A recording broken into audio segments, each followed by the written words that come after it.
The Book of Esther, one of only two books in the Old Testament bearing the name of the woman around whom the narrative centers, opens in all the oriental splendor of an Arabian Nights tale. Some scholars call it a historical novel. Others term it a festal legend. The setting is Persia, and Esther becomes the first notable woman in the Bible who lived outside Palestine, though she was of a noble Jewish family carried into captivity when Nebuchadnezzar reduced Jerusalem to what Isaiah called a wilderness of thorns and briars. Esther is the central figure in what is one of the most controversial books in the Old Testament, because not once does the name of God appear in it. But its significance and importance to Jewish history stems from the fact that it has become a patriotic symbol to a persecuted people of the ultimate triumph of truth and justice. And the courage of Esther becomes the dominating factor in the salvation of her people. Many authorities agree that the governing purpose of the Book of Esther is to explain and justify the celebration of the Feast of Purim, observed in March by the Jews. Though the author of the Book of Esther is not known, historians confirm the fact that he showed an amazingly accurate knowledge of Persian palaces and customs, and critics place his work among the masterpieces of literature. None of the characters is more skillfully presented than is Esther herself. Like many great characters in history, Esther makes her first appearance as one of the humblest of figures, an orphan Jewish. But 4 years later, she rises to the position of a queen of amazing power, a power which she manages to use wisely. The setting where she is placed in the sumptuous palace of the Persian Empire in the time of Artaxerxes II, 404 to 358 BC. The curtains were fastened with cords of fine linen and purple to silver rings and pillars of marble. The beds were of gold and silver upon a pavement of red, blue, white, and black marble.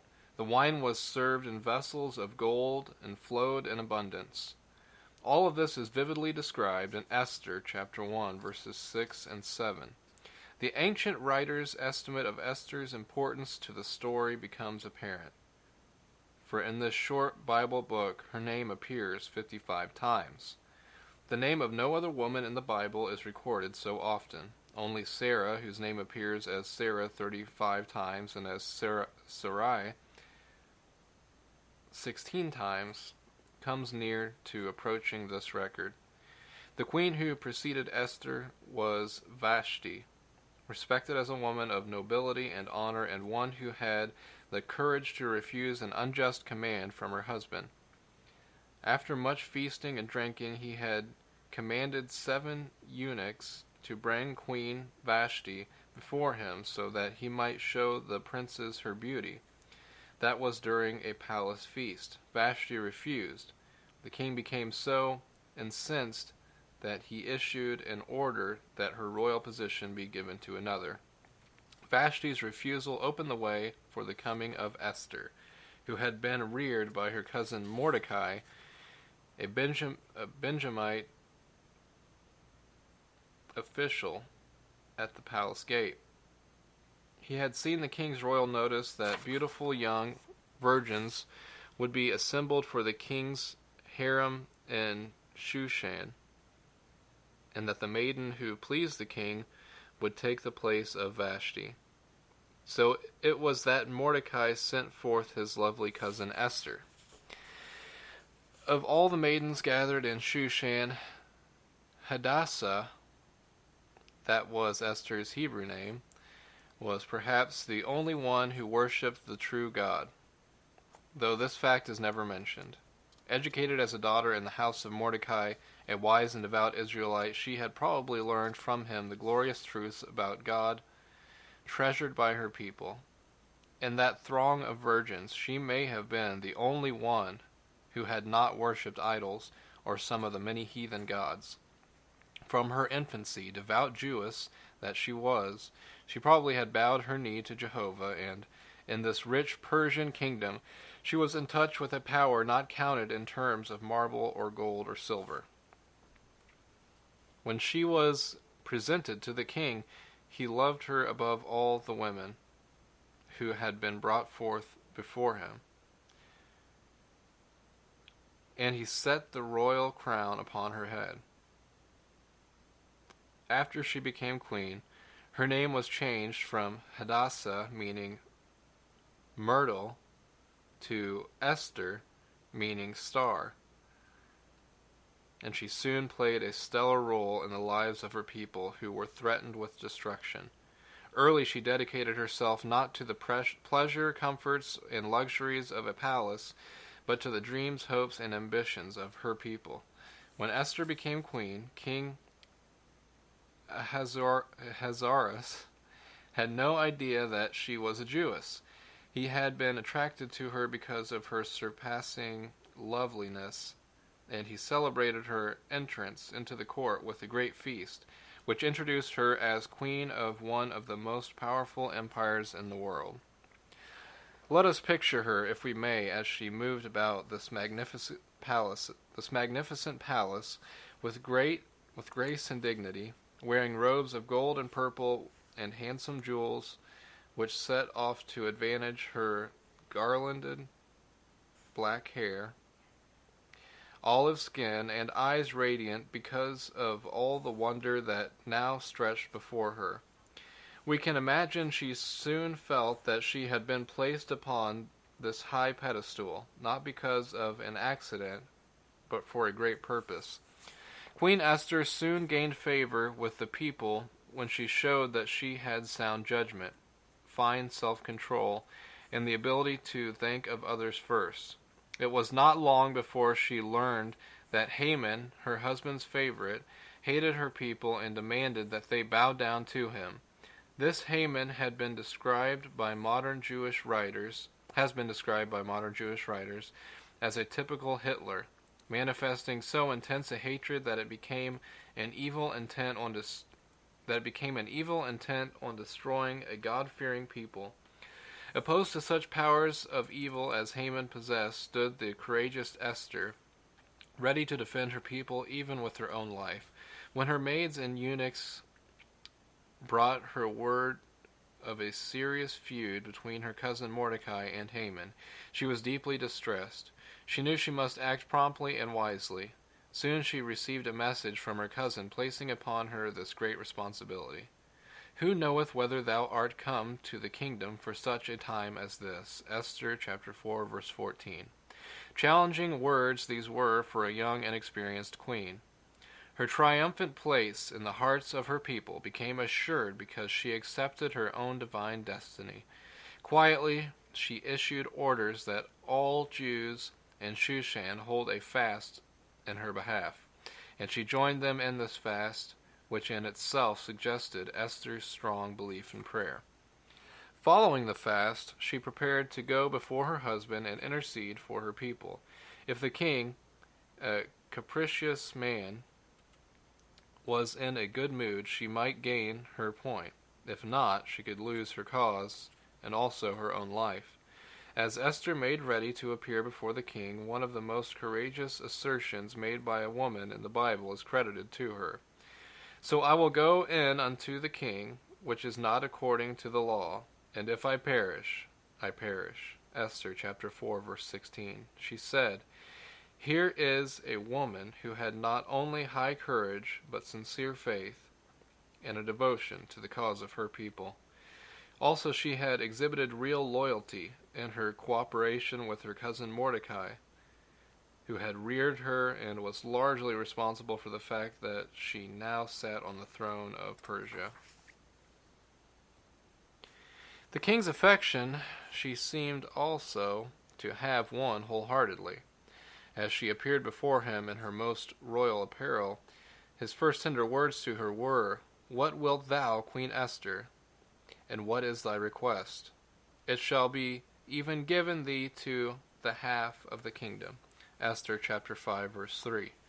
Prudent as well as fearless, Queen Esther knew that though She had won her husband's love and confidence. She was dealing with powerful and sinister forces. It was best to move slowly with the king. She answered him, saying that she had one request, and that was that he join Haman with her for dinner. The king ordered that Haman be brought quickly. The latter was elated because he was sure he was now in the good graces of the queen as well as the king.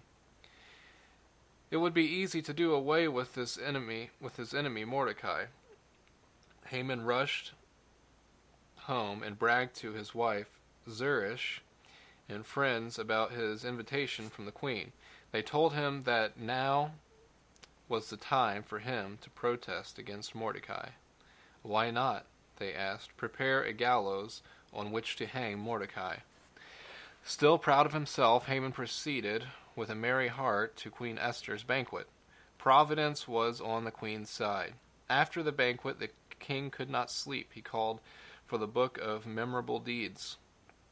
There he found written the story that Mordecai had saved his life earlier from 2 palace eunuchs who had plotted to destroy him, and that Mordecai had never been rewarded for the deed.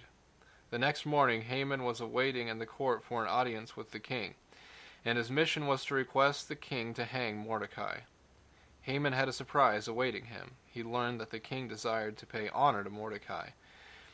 At a second banquet to which Haman had been invited by Queen Esther, again she was asked by her husband what he could do for her, and she fell at his feet with tears in her eyes, telling him, "We are sold, I and my people, to be destroyed, to be slain, and to perish." Esther chapter 7, verse 4. Then turning, she said, "The adversary and enemy is this wicked Haman." Esther chapter 7, verse 6. And at that moment he sat in the banquet room as their guest, but he now humbled himself before Esther, begging for his life. It was too late. The king was indignant. He ordered that Haman be hanged on the gallows that had been prepared for Esther's cousin Mordecai. After that, Esther won ever greater confidence from the king. He turned over to her the house of Haman and held out to her the golden scepter, again exhibiting solicitude for the permanent protection of her people. Solicitude for the permanent protection of her people. She was instrumental in having it written unto the law that the Jews not only could defend themselves, but could slay their enemies. Esther has often been criticized for this, but it must be remembered that she was dealing with an implacable enemy. Implacable enemy, I don't know. Moreover, she was seeking security for her people and not for herself. The Jews then in Persia celebrated their deliverance from the wholesale massacre that had been planned by Haman, and they called the celebration a Purim festival, because Haman had cast pur, or a lot, to ascertain a favorable day for carrying out his plot to destroy the Jews. To this day, the Purim festival is celebrated on the 14th and 15th of March, when the roll of Esther is read in Jewish synagogues all over the world. Queen Esther's last decree was that this feast be held annually, and it was written in the book, Esther chapter 9, verse 32. It became a law that stands even today. Esther herself lives on in the hearts of her people and is still commemorated at the Purim festival as the woman who rose up as a savior of the Jews who were refugees in Persia about 24 centuries ago. She has become one of their greatest heroines because she served with fearlessness, intelligence, deep insight, and prudence. Her name has been immortalized in art by Gottlieb Biermann, Julius Schrader, Tintoretto, and others. In literature by Jean Baptiste, Racine, who wrote a play based upon her life, and music by Handel, who composed an oratorio with the English words from Racine's Esther. In Windsor Castle also are fine Gobelin tapestries depicting Esther's dramatic story. Thank you for listening. If you'd like to hear more, please visit accepttobeconverted.com. Thank you.